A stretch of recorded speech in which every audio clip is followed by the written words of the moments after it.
क्या शर्तों पर हुई है सोनाक्षी सिन्हा की शादी? क्या पापा शत्रुघ्न ने सोनाक्षी के सामने कुछ शर्तें रखी जिसके बाद ही इस शादी को रजामंदी दी गई? क्या वाकई में सोनाक्षी का परिवार इस शादी के खिलाफ था?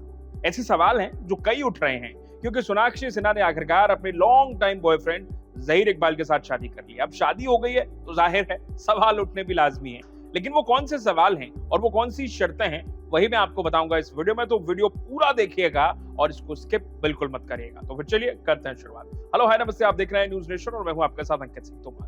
भाई सोनाक्षी सिन्हा ने आखिरकार अपने long time boyfriend Zaheer Iqbal के साथ शादी कर ली है। अब ना तो ये विवाह हुआ है ना निकाह हुआ है, बल्कि दोनों ने रजिस्टर्ड मैरिज की है। इन शॉर्ट आप कह सकते हैं कि दोनों ने कोर्ट मैरिज कर ली है।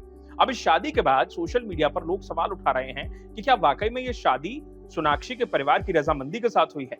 अब जहीर इकबाल का परिवार तो चाहता था कि उनको कोई दिक्कत ही नहीं थी कि सोनाक्षी से अगर उनका बेटा शादी कर रहा है तो वो कर सकता है, क्योंकि भाई दोनों की लव मैरिज है। लेकिन सोनाक्षी के परिवार को सोनाक्षी के प्यार से आपत्ति थी। अब आपत्ति क्यों थी ये भी आपको पता होगा। दरअसल जहीर इकबाल मुस्लिम है और सोनाक्षी हिंदू है। एक तरफ जहां सोनाक्षी के घर का नाम रामायण है, पिता का नाम शत्रुघ्न है, भाई का नाम लवकुश है और यहाँ तक कि उनके चाचा का नाम भरत और लक्ष्मण है। ऐसे में हर कोई ये कहने में लग गया कि क्या वाकई में ऐसे घर में किसी मुस्लिम समाज से कोई शादी हो सकती है? क्या वाकई में रामायण घर में कोई मुस्लिम समाज का दामाद आ सकता है? लेकिन ऐसा हो चुका है। सोनाक्षी ने सारे बैरियर्स को तोड़ते हुए आखिरकार इस शादी को किया है। लेकिन कहा यह जा रहा है कि सोनाक्षी के परिवार ने सोनाक्षी के सामने कुछ शर्तें रखी और कहा कि अगर वो इन शर्तों को मानती हैं तभी वो शादी कर पाएंगी। अब वो क्या शर्तें हैं वो भी आप जान लीजिए।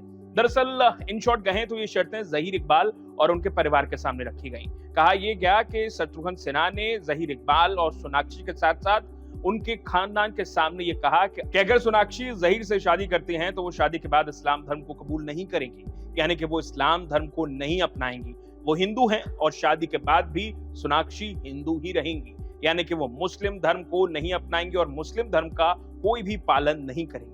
इसके साथ ही साथ कहा यह भी गया है, ऐसा रिपोर्ट्स में दावा किया गया है कि सोनाक्षी की मम्मी पूनम सिन्हा ने भी कहा कि अगर उनकी बेटी जहीर से शादी करती है तो इसके बाद वो अपने सरनेम के आगे अपने पति का सरनेम नहीं लगाएगी। आपने देखा होगा अमूमन लड़कियां या फिर महिलाएं शादी के बाद अपने पति का सरनेम अपने नाम के पीछे लगा लेती हैं, लेकिन ये भी पहले ही क्लियर कर दिया गया कि सोनाक्षी शादी के बाद जहीर इकबाल का सरनेम अपने नाम के आगे नहीं लगाएंगे। वो सोनाक्षी सिन्हा है और सोनाक्षी सिन्हा ही रहेंगी। अब इसके अलावा ये भी कहा गया है कि सोनाक्षी किसी भी मुस्लिम रिचुअल को फॉलो नहीं करेंगी।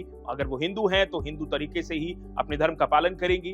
अब वाकई में अगर ये सारी शर्तें रखी गई हैं तभी शायद इस शादी को कंप्लीट किया गया है, तभी शायद सोनाक्षी की फैमिली ने उनको ग्रीन सिग्नल दिया और कहा कि जाओ तुम शादी कर सकती हो। लेकिन एक और इंटरेस्टिंग बात ये सामने आई कि सोनाक्षी के दोनों भाई इस शादी में दूर दूर तक नजर नहीं आए। कहा यह गया कि सोनाक्षी के भाई लव और कुश इस शादी से नाराज हैं। वो नहीं चाहते थे कि उनकी बहन की शादी किसी मुस्लिम समाज में हो या फिर जहीर इकबाल से हो। लेकिन अब आखिरकार 7 साल के रिलेशनशिप के बाद सोनाक्षी और जहीर एक हो चुके हैं। दोनों ने रजिस्टर्ड मैरिज की और इसके बाद बीती रात मुंबई में एक आलीशान रेस्टोरेंट में दोनों ने एक रिसेप्शन पार्टी दी और रिसेप्शन पार्टी में कई बॉलीवुड की बड़ी बड़ी दिग्गज हस्तियां शामिल हुई, जिसमें चाहे रेखा हो, चाहे रवीना टंडन हो, काजोल हो। इसके अलावा कई बड़े स्टार्स हैं जो यहाँ पहुंचे। सोनाक्षी के हीरा मंडी के को स्टार्स भी हमें यहाँ नजर आए, सांजलीला भंसाली भी यहाँ नजर आए। तो इन शॉर्ट कहें कि सोनाक्षी ने आखिरकार धूमधाम से ये शादी कर ली है। लेकिन आपको क्या लगता है, क्या वाकई में सोनाक्षी सिन्हा ने सही किया है? क्या जो शर्तें सोनाक्षी के परिवार ने जहीर इकबाल के सामने और सोनाक्षी के सामने रखी, क्या वो सही हैं? आपका इस सब के बारे में क्या सोचना है? आपके क्या विचार हैं? आपके क्या थॉट्स हैं? मुझे वीडियो के नीचे कमेंट सेक्शन में कमेंट करके जरूर बताइएगा। वीडियो अच्छा लगा है तो इसे लाइक और शेयर कीजिएगा। बाकी मिलते हैं आपसे जल्दी कुछ और नई अपडेट्स के साथ।